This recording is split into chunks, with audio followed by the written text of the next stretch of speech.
नमस्कार साथियों, आ चुका आपका होस्ट एंड दोस्त पवन लेकर के ताजा तरीन टॉपिक आपके अपने YouTube channel education centre Jharkhand पे। चलिए साथियों, आज का क्लास हम लोग शुरू करेंगे। उससे पहले आप लोगों का क्लास 2 दिन नहीं हुआ था, उसके लिए आई एम रियली सॉरी, क्योंकि मेरे कुछ निजी समस्याएं थे, उसके वजह से आप लोगों का क्लास नहीं हो पाया था। आज से आप लोगों का क्लास रेगुलर चलेगा, ठीक है। चलिए तो स्टार्ट करते हैं आज का क्लास। हम लोग क्लास 8 का भी क्लास करेंगे। क्लास 8 में हम लोगों ने पिछले क्लास में क्या पढ़ा था, थोड़ा सा रिवाइंड कर लेते हैं ताकि आप लोगों को आगे पढ़ने में कहीं भी दिक्कत ना हो।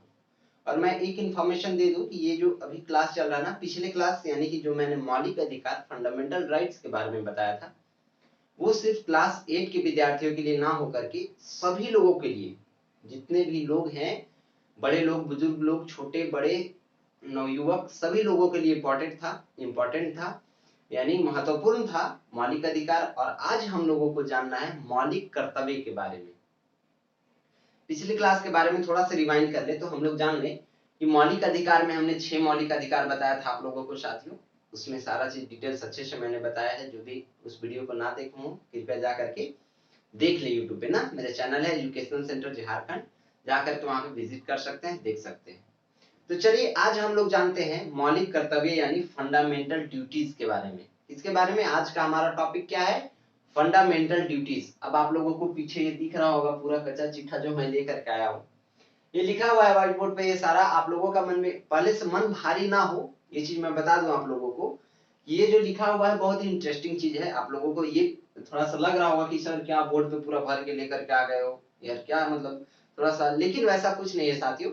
आप लोगों को जब मैं ये बताने लगूंगा तो इतना इंटरेस्टिंग लगेगा, क्योंकि ये पूरा जो है सो हमारे लाइफ से जुड़ा हुआ है। मौलिक कर्तव्य हमारे लाइफ से, हमें संविधान ये चीज देता है।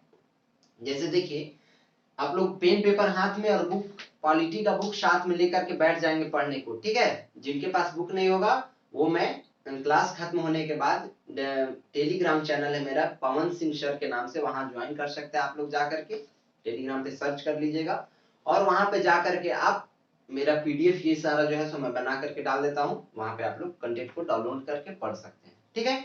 पिछले क्लास में हम लोगों ने पढ़ा था मौलिक फंडामेंटल राइट्स यानी मौलिक अधिकार के बारे में। तो देखिए साथियों, आज हम लोग क्या जानेंगे, मौलिक कर्तव्य के बारे में, फंडामेंटल ड्यूटीज के बारे में।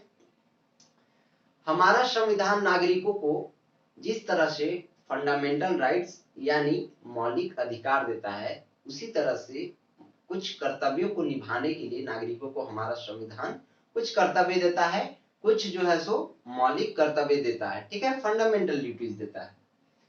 और उस कर्तव्य को पालन करना इसलिए इंपॉर्टेंट है कि हमारे संविधान का ना, हमारे संविधान का यानी देश में हमारे संविधान के बदौलत हमारे देश में एकता और अखंडता एकदम बनी रहे, अक्षुण्ण रहे, अखंड बनी रहे ना। अक्षुण्ण मीन्स क्या होगा, अखंड बनी रहे, जो कभी ना टूटे। इसलिए हमारा संविधान जो है साथियों हमें कुछ मौलिक कर्तव्य यानी फंडामेंटल ड्यूटीज देता है, मौलिक कर्तव्य देता है उसे निभाने के लिए। क्यों, तो मैंने बता दिया कि हमारे देश का जो है सो, देश में अखंडता एकता बनी रहे, इसलिए हमें मौलिक कर्तव्य का पालन करना चाहिए, ठीक है। चलिए तो हम लोग जानते हैं कि वो मौलिक कर्तव्य कौन कौन से हैं ना, जिन्हें हमें पालन करना चाहिए, जो हमें संविधान देता है। पहला मौलिक कर्तव्य मैं आप लोगों को बता दूं तो यहाँ मैंने निम्नलिखित बहुत सारा लेकर के आया हूं मैं आप लोगों के लिए। और एक एक पॉइंट जो है सारा ये आप लोग नोट करना चाहे तो ये तो मैं आपका बुक के भाषा में और अपनी भाषा में कुछ मिक्स करके लिख करके लेकर के आया हूँ, लेकिन मैं सारा अपने भाषा में आप लोगों को समझने लायक ही अच्छे से बताऊंगा। उम्मीद है आप लोगों को अच्छे से समझ में आएगा, ठीक है। तो चलिए साथियों, आज का क्लास हम लोग स्टार्ट करते हैं। उससे पहले हम लोग ये देख लेते हैं, उससे पहले यानी हम लोग क्या करते हैं, मौलिक कर्तव्य के बारे में हम लोग जानते हैं, मौलिक कर्तव्य को देखते हैं।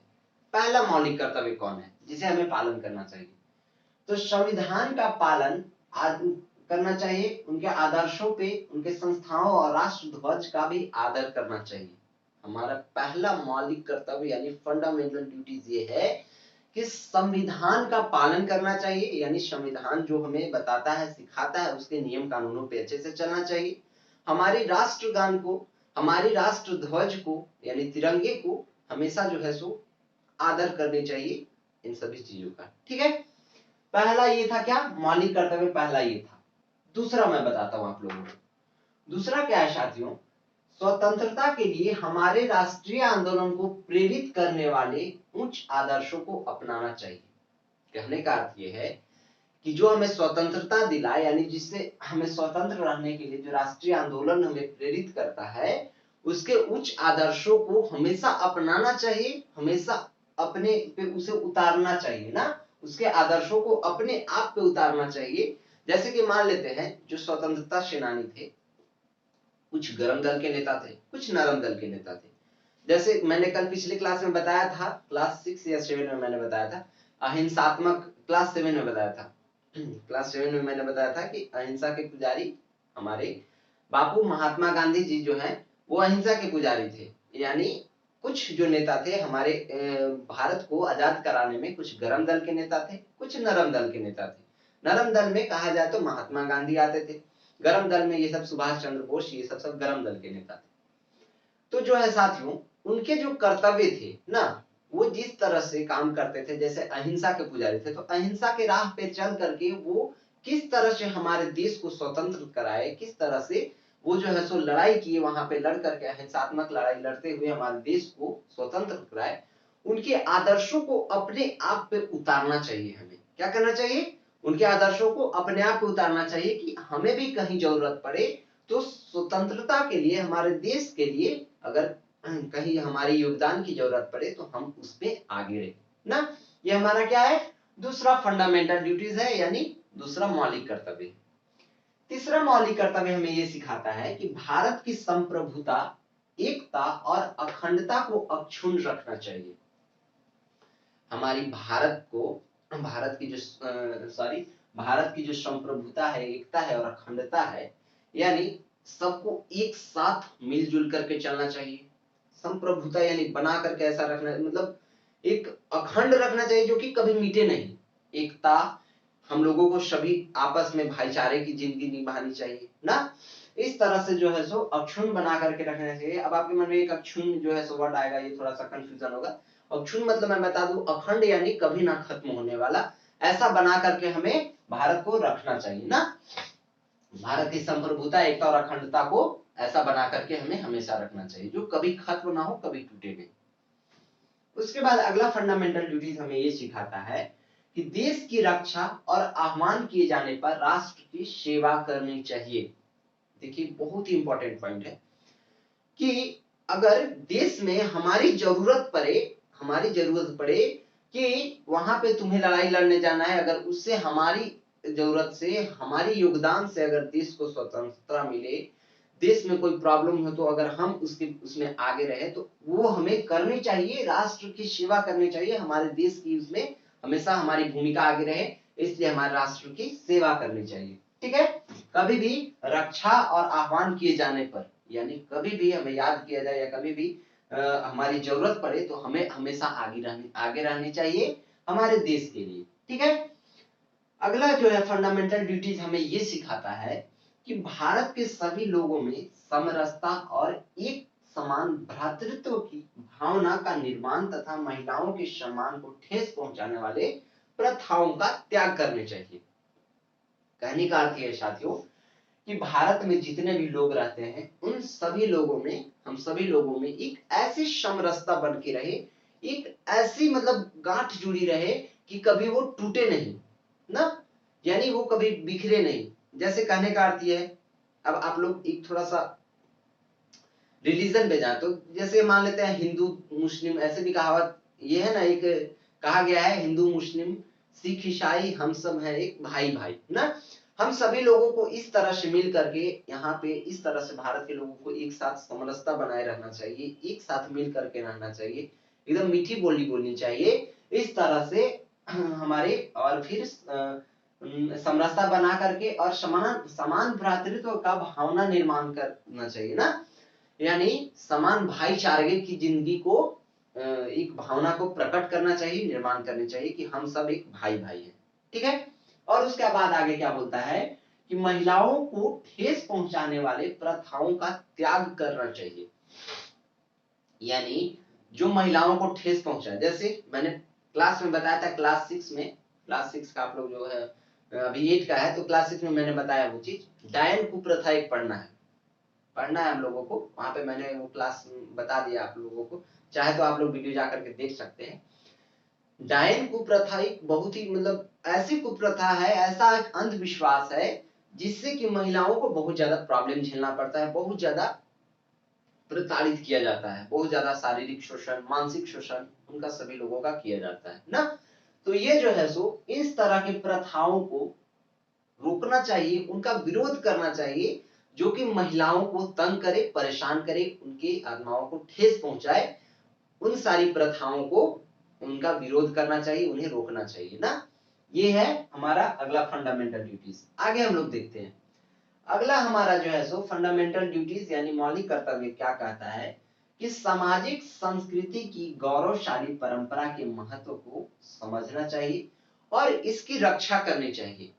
सामाजिक संस्कृति यानी समाज में जिस तरह की संस्कृति है, जिस तरह का कल्चर है, उसकी जो है सो हमें पालन करना चाहिए, उसके महत्व को आगे बढ़ाना चाहिए, उसकी गौरवशाली महत्व को बढ़ाना चाहिए ना। उसके बारे में सभी लोगों के साथ चर्चा करनी चाहिए, बताने चाहिए और उसकी रक्षा भी करनी चाहिए। ये हमें मौलिक कर्तव्य सिखाता है, बताता है। ठीक है, उसके आगे थोड़ा देख लेते हैं फिर क्या बोलता है। प्राकृतिक पर्यावरण, वन, झील, प्राकृतिक पर्यावरण में क्या क्या है, जैसे वन, झील, नदी, वन्य जीव, ये सभी लोगों की रक्षा करनी चाहिए और उन्हें संवर्धन करना चाहिए, उनकी संवर्धन करना चाहिए, उनको बढ़ावा देना चाहिए, उन्हें बढ़ाना चाहिए, उनकी पालन पोषण करना चाहिए, उनको एक मतलब ऐसे रक्षा दे जैसे हम लोग मानव समाज में अपने बच्चों को देते हैं ना। यानी हम लोगों के बच्चे जो है, यानी हमारे जितने भी रिलेटिव्स हैं, उन सभी को जिस तरह से रक्षा करते हैं, उन सभी का रक्षा करते हैं, सभी लोगों के साथ मिलजुल करके रहते हैं, उस तरह से हमारे जो है सो जितने भी प्राकृतिक पर्यावरण में जैसे वन, झील, नदी, इन सभी की रक्षा करनी चाहिए। जैसे वन का कोई कटाई ना करे, पेड़ पौधों की कटाई ना करे ना, कोई कटाई करे तो उसे रोक लगाना चाहिए, रोकना चाहिए ना। फिर झील की जो है सो बात की गई है, तो झील की रक्षा करनी चाहिए। कई जगह है कि क्या इतना खदान हो गया है ना कि वो जो है सो सब भराते जा रहा है, इस तरह से झील सूखते जा रहा है, पानी वहां का प्रदूषण, पॉल्यूशन के वजह से, पॉल्यूशन का विरोध करना चाहिए। फिर नदी की रक्षा करनी चाहिए, वन्य जीव जितने भी हैं उन सभी की रक्षा करनी चाहिए ना। ये सभी जो है सो काम हमें मौलिक कर्तव्य सिखाता है करने के लिए। ठीक है, उसके बाद आगे क्या बोलता है कि वैज्ञानिक दृष्टिकोण, मानववाद एवं ज्ञानार्जन तथा सुधार की भावना का विकास करनी चाहिए। क्या करनी चाहिए, वैज्ञानिक दृष्टिकोण से जो भी चीज देखा जाए तो, और मानववाद यानी मानव में जितने भी लोग हैं उन सभी का, फिर ज्ञानार्जन यानी ज्ञान बंटने की जो उन सभी, जैसे ज्ञानार्जन मीन्स क्या, शिक्षा में सुधार करना, सिंपल सा कहा जा सकता है। तो मानववाद यानी मानव जाति के लोगों में सुधार करना ना। बहुत सारे लोग हैं कि अशिक्षित है, बहुत सारे शिक्षित है, तो जो अशिक्षित है उन्हें शिक्षा की ओर आगे बढ़ावा देना चाहिए। इस तरह से उनके सुधार में भावना का विकास होना चाहिए, उनके सुधार में उनके भावना यानी मन में इस तरह का उनको ये बताना चाहिए, उनको इस तरह का अपने आप से भावना उनको प्रकट हो कि हमें वो काम करने चाहिए, यानी हमें शिक्षित होना चाहिए, हमें पढ़ना चाहिए। ये जो है हमारा क्या देता है, मौलिक कर्तव्य बताता है हमें। आगे देखिए, सार्वजनिक संपत्ति को सुरक्षित रखना चाहिए। मौलिक कर्तव्य ये सब है, ये हमें करना चाहिए, एकदम इंपॉर्टेंट है आप लोगों के लिए, सभी लोगों के लिए ये इंपॉर्टेंट, मेरे लिए भी है, आप लोगों के लिए भी है, पूरे देश के लोगों के लिए बहुत ज्यादा इंपॉर्टेंट है। फिर क्या बोलता है हमें कि सार्वजनिक संपत्ति की रक्षा करनी चाहिए, उन्हें बर्बाद नहीं करना चाहिए, उन्हें सुरक्षित रखना चाहिए। जैसे आजकल का क्या है कि रोड पे है तो कचरा फैला दिए ना, वो एक सार्वजनिक संपत्ति है, उसकी रक्षा करनी चाहिए, उसे सुरक्षित रखनी चाहिए। अगर आप सुरक्षित नहीं रखते हो, या फिर जैसे क्या होता है कि कहीं गांव में लाइट लगा हुआ है बल्ब, अब तो ऐसा बहुत कम देखा जाता है, लेकिन होता क्या था कि रात में अगर सभी लोग सो गए हैं तो ससुरा क्या करता ना कि बॉले कबाड़ के लेके चल जाता, बॉल, बैटरी, जो ऊपर सोलर पैनल जो लगा हुआ है सब कबाड़ करके ले गया। सुबह पता चला कि लाइट यहाँ से गोल। इस तरह से वो सार्वजनिक संपत्ति है, वो आप ही को लाभ देगा, आप ही के लोगों को लाभ देगा। उसकी जो है सो उसे हमेशा सुरक्षित रखने चाहिए। अगर कोई वैसा काम करता है तो उसे उसको रोकना चाहिए, बल्कि हो सके तो 2-4 चाटा जमीबो कीजिए, समझे ना, इस तरह में, या फिर पुलिस को इन्फॉर्म कीजिए। इस तरह से आप लोग कर सकते हैं, उसको रोका जा सकता है ना। और उसे सुरक्षित रखना ही चाहिए, क्योंकि वो सार्वजनिक संपत्ति है, वो सभी लोगों के काम में आने वाला है। ठीक है, आगे हम लोग देखते हैं अगला फंडामेंटल ड्यूटीज क्या है। व्यक्तिगत और सामूहिक गतिविधि के सभी क्षेत्रों में उत्कर्ष की ओर बढ़ने की सतत प्रयास, जिससे राष्ट्र निरंतर विकास की ओर बढ़ सके। यानी हमारे व्यक्तिगत में जो जीवन में चल रहा है और सार्वजनिक में सामूहिक गतिविधि को बढ़ावा देना चाहिए, उसके उत्कर्ष की उसे बढ़ाना चाहिए, और उसके लिए जो है सो इसलिए बढ़ाना चाहिए क्योंकि हमारा राष्ट्र यानी हमारा देश जो है सो, हमारा भारत देश, हमारा इंडिया डेवलप करे, आगे बढ़े। वो किससे होगा? तो हमारे व्यक्तित्व से, हमारे जो व्यक्तिगत ये है गतिविधि है और सामूहिक गतिविधि है, इसी से होगा। क्योंकि हम अगर आगे बढ़ना चाहेंगे, हम आगे बढ़ेंगे, हम प्रयास करेंगे, तभी हमारा देश आगे बढ़ेगा ना। ये हमें मौलिक कर्तव्य सिखाता है, ये हमें करने चाहिए। उसके बाद क्या है, एक और लास्ट है कि माता पिता या संरक्षक के 6 वर्ष से 14 वर्ष तक की आयु वाले बच्चों को, अपने बच्चों को शिक्षा प्रदान करनी चाहिए। माता पिता हो या जो भी बच्चे को देखभाल करते हैं, अगर बच्चे का उम्र 6 वर्ष से 14 वर्ष है, ध्यान से सुनिएगा, एकदम इंपॉर्टेंट पॉइंट है ये, तो आप लोगों के लिए सबसे ज्यादा इंपॉर्टेंट है। क्या है ये? VVI है, VVI, वेरी वेरी इंपॉर्टेंट। ये टॉपिक, ये पॉइंट को आप लोग जरूर नोट करेंगे, ये बहुत ज्यादा इंपॉर्टेंट है। क्या है कि माता पिता या संरक्षक जो कि बच्चों का देखभाल करते हैं, अगर बच्चे का उम्र 6 वर्ष से 14 वर्ष है, ध्यान से सुनिएगा, 6 वर्ष से 14 वर्ष तक की आयु तक उनको जो है सो निःशुल्क शिक्षा देनी चाहिए, निःशुल्क शिक्षा प्रदान करनी चाहिए अपने बच्चों को। और ये प्रावधान जो है सो हमारे भारत देश में लागू किया गया है, उसको भी अभी मैं आगे बताता हूँ कि वो प्रावधान कैसे लागू हुआ था। तो ये जो है सो ये नियम है कि 6 वर्ष से 14 वर्ष तक की आयु वाले बच्चे जो है उन्हें शिक्षा देना ही देना है, ये अनिवार्य है ना। ठीक है, तो ये इंपॉर्टेंट है आप लोगों के लिए, सभी बच्चों के लिए। चलिए अब मैं आप लोगों को एक चीज और बता दूं साथियों कि आपकी बुक में लिखा हुआ होगा, बगल में अगर देख रहे होंगे तो वहां पे लिखा हुआ होगा शिक्षा का अधिकार एक मौलिक अधिकार। देखिए जो नहीं देखे हों यहाँ पे देख लें, ये सारा बताया हुआ है। शिक्षा का अधिकार मौलिक अधिकार, शिक्षा का अधिकार एक मौलिक अधिकार बना, कब बना, कैसे बना, ये सारा मैं अभी आप लोगों को बताऊंगा। तो देखिए संविधान के 86वें संशोधन में, इसको थोड़ा सा मैं मिटा लूं उसके बाद आगे बताता हूं ना। तो देखिए संविधान के 86वें संशोधन में, कब? 86वें संशोधन में जो है साथियों, आप लोगों को ये चीज संविधान के मैं लिख देता हूं, आप लोग नोट कर लेंगे, इंपॉर्टेंट है ना। क्या था हमारा? शिक्षा का अधिकार, शिक्षा का अधिकार।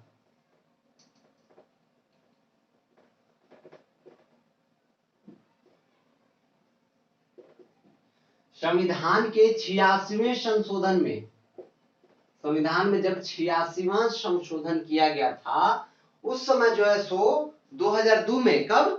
संशोधन अधिनियम के 2002 के द्वारा अनुच्छेद 21 का को अंतःस्थापित किया गया करके। जैसे देखिए क्या हुआ कि 86वें संशोधन के बाद जो है सो 86 संशोधन अधिनियम 2002, कौन सा? नोट कर लेंगे, इंपॉर्टेंट है। अधिनियम 2002 में जो है सो एक अनुच्छेद को, इसके द्वारा सो एक अनुच्छेद को लाया गया, उसका नाम क्या था? अनुच्छेद 21 का।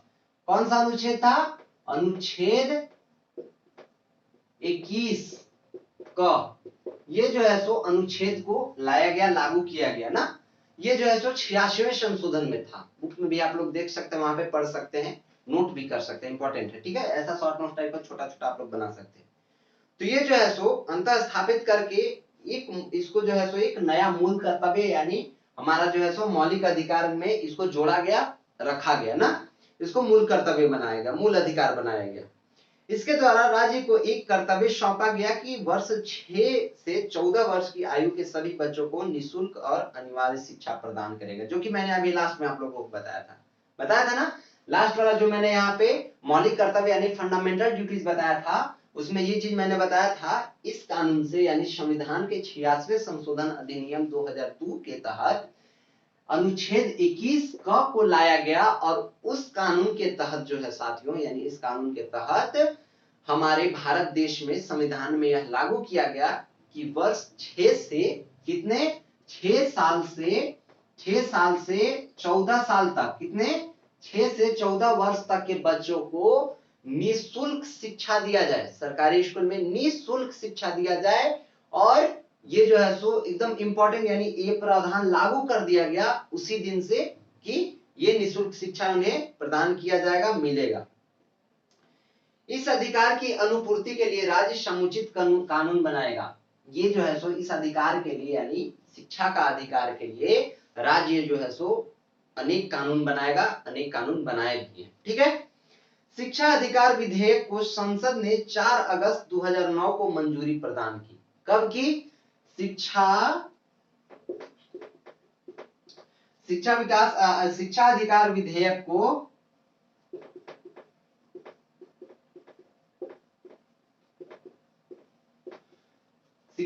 विधेयक को कब पारित किया गया, कब मंजूरी मिला?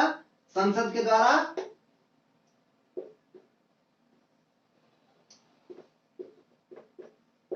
संसद ने 4 अगस्त, कितने, 4 अगस्त 2009 को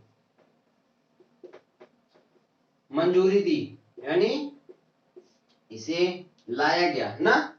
और 1 अप्रैल 2010 से शिक्षा का अधिकार कानून लागू हो गया, 1 अप्रैल 2010 से। इसके बाद जो है सो इसके बाद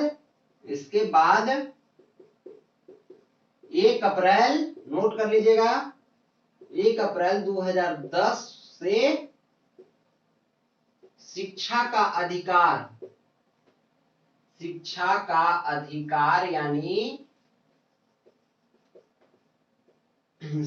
अधिकार यानी राइट टू एजुकेशन एक्ट, क्या था? राइट टू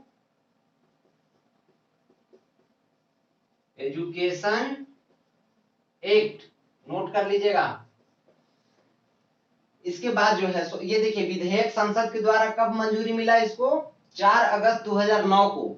और उसके बाद जो है सो इसका लागू कब किया गया, यानी शिक्षा के अधिकार को लागू कब किया गया पूरे भारत देश में? 1 अप्रैल 2010 को, यानी राइट टू एजुकेशन एक्ट को हमारे भारत देश में 1 अप्रैल 2010 को लागू किया गया। ठीक है, ये चीज आप लोग नोट कर लीजिएगा, इंपॉर्टेंट है ना। इस कानून के तहत बच्चों को अनिवार्य यह था कि उन्हें निःशुल्क शिक्षा मिले, उन्हें मध्याह्न भोजन मिले, उन्हें खाना पीने की व्यवस्था मिले और अन्य चीज मिले, जैसे किताब मिले, कपड़ा मिले। ये सभी जो है सो इसी कानून के तहत, यानी राइट टू एजुकेशन एक्ट के तहत ही 1 अप्रैल 2010 को ये सारा चीज को लागू किया गया, बताया गया। ठीक है, ये चीज क्या था? हमारा शिक्षा का अधिकार था साथियों, आप लोगों को मैंने बता दिया है। अब उम्मीद करता हूं मैं कि आप लोगों को अच्छे से समझ में आ गया होगा ये सारा राइट टू एजुकेशन यानी शिक्षा का अधिकार के बारे में। फिर मिलते हैं हम लोग नेक्स्ट क्लास में। आज हमने ये सारा पढ़ लिया। कल हम लोग पढ़ेंगे साथियों सेकुलरिज्म यानी धर्मनिरपेक्षता क्या है, धर्मनिरपेक्ष के बारे में। धर्मनिरपेक्षता का मतलब क्या होता है, तमाम जानकारी मैं अच्छे से एनालिसिस करके लेकर के आऊंगा आप लोगों के लिए। तब तक के लिए आप लोग ये जो मैं सारा इंपॉर्टेंट फंडामेंटल ड्यूटीज जो मैं आप लोगों को बताया हुआ हूँ, यानी मौलिक कर्तव्य जो मैं आप लोगों को बताया हुआ हूँ, और ये शिक्षा का अधिकार का कानून जो था, नियम यानी राइट टू एजुकेशन एक्ट के तहत क्या क्या पारित किया गया, कब ये लाया गया, ये सारा मैंने आप लोगों को बता दिया। आप लोग इसे नोट कर लेंगे और अच्छे से पढ़ेंगे और अपने साथियों में शेयर करेंगे, लाइक करेंगे वीडियो को और सब्सक्राइब भी कर लेंगे हमारे चैनल पे नए होंगे तो। ठीक है साथियों, मिलते हैं नेक्स्ट क्लास में। तब तक के लिए बड़ों को सम्मान, छोटों को प्यार और अपना व्यक्तित्व इस प्रकार विकसित करना है कि महिलाएं आप लोग के साथ सुरक्षित महसूस करें। मिलते हैं नेक्स्ट क्लास में, तब तक के लिए बाय बाय, टेक केयर, जय हिंद।